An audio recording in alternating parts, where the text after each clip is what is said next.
Bonjour à toi. Aujourd'hui, je regarde avec toi comment faire une division sans reste. Lorsque je parle d'une division sans reste, c'est que mon quotient, le résultat de ma division, sera un nombre naturel. Je n'aurai pas de nombre décimaux, donc je n'aurai pas de nombre avec une virgule. Alors, on va voir ensemble les différentes sections de la division et ensuite, je t'explique comment diviser un nombre avec un nombre à un chiffre et comment diviser un nombre avec un nombre à deux chiffres. Je vais t'expliquer les différentes stratégies. Alors, je regarde avec toi la division sans reste. Quelles sont les sections?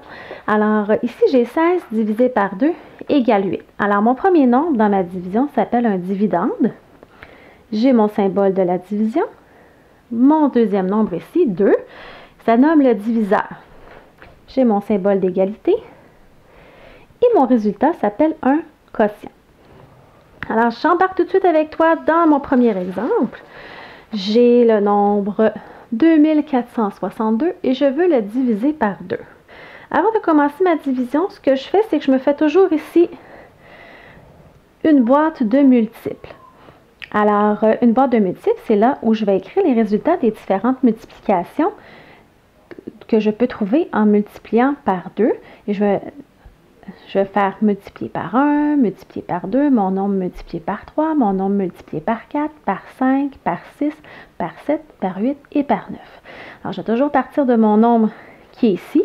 Peu importe que ce soit un nombre à un chiffre, à deux chiffres, à trois chiffres, je vais trouver les différents résultats de la multiplication que je peux faire avec celui-ci. Puis ensuite, ça va m'aider à bien diviser.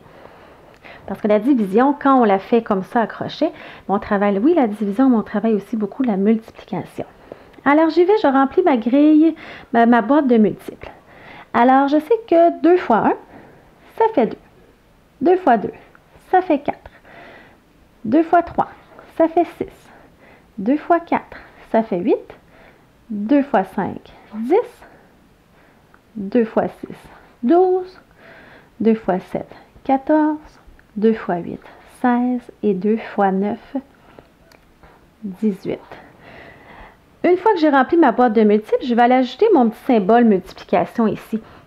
Parce que tantôt, tu vas voir les résultats que je vais trouver, je vais devoir le multiplier. Alors ici, j'ai mon nombre 2462. N'oublie pas, quand tu fais une division, tu dois commencer par le nombre le plus éloigné, le plus à gauche. D'accord? Et je me pose toujours la même question. Mon nombre ici rentre combien de fois dans mon nombre qui est là? Alors, c'est pour ça que j'utilise ma boîte de multiples, où on a déjà trouvé nos résultats. Ça va être plus facile pour nous. Alors, pour l'instant, tu vas voir, je vais parler aussi d'étage et d'ascenseur. Alors, je vais parler que mes nombres présentement sont tous sur le même étage et parfois, j'ai certains nombres qui vont prendre l'ascenseur pour aller rejoindre un autre nombre. Alors, en faisant mon exemple, ça va t'aider. J'ai donc ici 2 rentre combien de fois dans 2? Alors, je sais qu'il rentre une fois puisqu'ici, je l'ai déjà trouvé. Alors, je m'en vais écrire 1 dans mon quotient.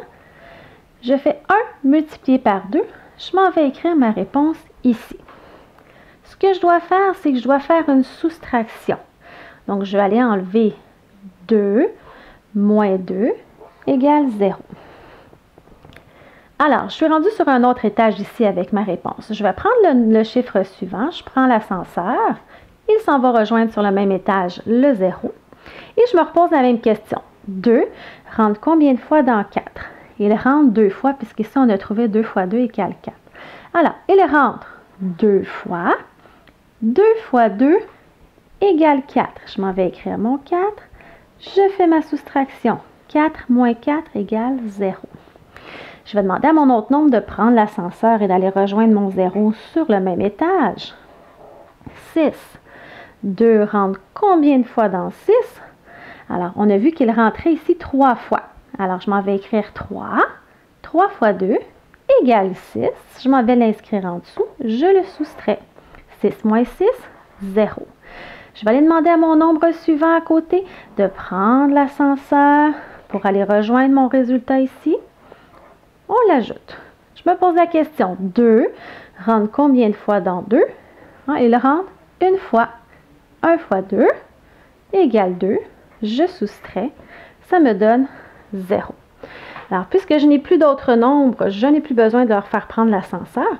Et je sais donc que 2462 divisé par 2 est égal à 1230. 31. J'y vais avec toi maintenant pour un nombre que l'on divise par un nombre à 2 chiffres. Alors, ma boîte de multiples va encore être plus intéressante ici. Alors, première des choses, j'ai ma boîte de multiples que je vais remplir. Je vais trouver combien 12 fois 1 égale combien 12 fois 2 et ainsi de suite. Et après, je pourrai commencer ma multiplication. Alors, j'y vais avec toi. Je sais que 12 fois 1 égale 12. 12 fois 2, 24. 12 fois 3, 36. 12 fois 4, 48. 12 fois 5, 60. 12 fois 6, 72. 12 fois 7, 84. 12 fois 8, 96. Et 12 fois 9, 108.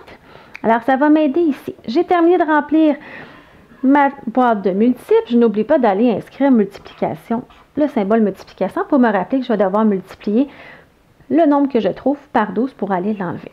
Alors, je commence ici. 12 rentre combien de fois dans 3? Bon, là, je vois que 12 ne peut pas rentrer dans 3, donc je suis obligée d'aller voir le chiffre juste à côté. Alors, je vais me poser la même question, mais cette fois-ci, 12 rentre combien de fois dans 34? Alors, il peut rentrer une fois, il peut rentrer 2 fois, mais il ne peut pas rentrer 3 fois. Donc, je vais devoir prendre 2. 12 rentre 2 fois. 2 fois 12, je sais que ça fait 24. Je vais donc venir le soustraire. Alors, j'y vais. 4 moins 4, 0. 3 moins 2, 1. Je vais prendre donc mon prochain chiffre. Il va prendre l'ascenseur pour aller rejoindre le même étage que mon résultat 10. Mon 2 prend l'ascenseur. Je m'en viens l'écrire à côté. Maintenant, je me pose la question. 12 rentre combien de fois dans 102? Une fois, 2 fois, 3 fois, 4 fois, 5 fois, 6 fois, 7 fois, 8 fois, mais pas 9 fois parce que mon nombre est plus grand. Alors, il rentre 8 fois. Je m'en vais écrire 8 ici. 8 fois 12, ça fait 96. Je m'en vais donc écrire 96, je le soustrais. Ici, je vais devoir aller défaire mes dizaines et mes centaines pour pouvoir en ajouter une à mon unité pour faire 2 moins 6. Alors, je vais faire 12 moins 6 égale 6. 9 moins 9 égale 0. Je peux le mettre pour m'aider. Je vais donc maintenant devoir prendre mon prochain nombre, prendre l'ascenseur pour aller rejoindre 6. J'ai donc le nombre 60. Je veux savoir 12 rentre combien de fois dans 60? Si je regarde rapidement, je vois qu'il rentre 5 fois. Alors, je vais écrire 5 à mon quotient. 5 fois 12 égale 60. Je le soustrais. 0 moins 0, 0. 6 moins 6, 0. Et ici, j'ai déjà 0. Donc, je n'ai plus d'autres nombres. Ma division est donc terminée. Je suis donc capable de dire que 3420 divisé par 12 est égal à 285. Donc, j'espère que ces explications vont beaucoup t'aider à faire tes divisions par un nombre à crochet ou une division à crochet par un nombre à 2 chiffres. Alors, l'important est de toujours partir de ta boîte de multiples pour t'aider ensuite. Alors, n'oublie pas d'aimer ma publication et de t'abonner à ma chaîne YouTube.